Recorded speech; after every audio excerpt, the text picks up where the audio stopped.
Yes. Thank you. Madam President, may I make Yes, we recognize Senator Mick Subiri. point of order?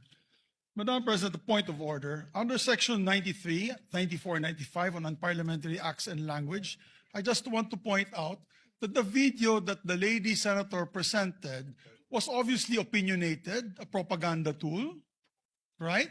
It's should be stricken off the record, Madam President. And it's unparliamentary. We've seen videos presenting evidence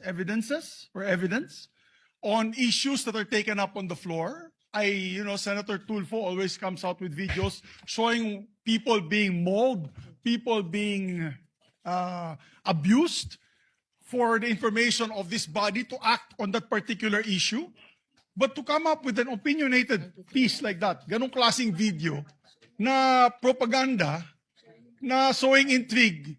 Kasi ako, Madam President, hindi naman ako sang-ayon sa people's charter change.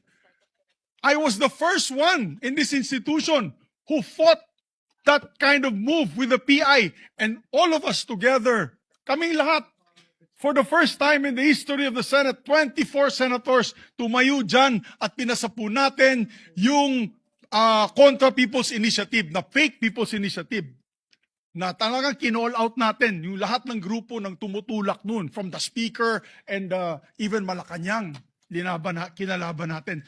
Kaya wala kami kinalaman dyan. Bakit sinama kami dyan sa propaganda na yan?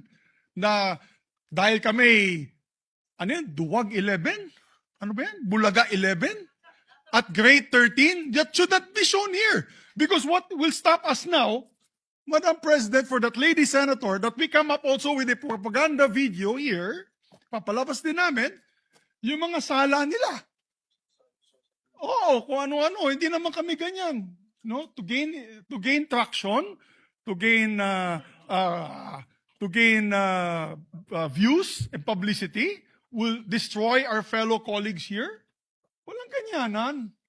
Ako, hindi ako nagagalit. Kilala niyo ako. Ako pinaka-amiable dito. Mahal ko kayong lahat. Pero hindi tama yung pangyayaring iyon. Hindi ba?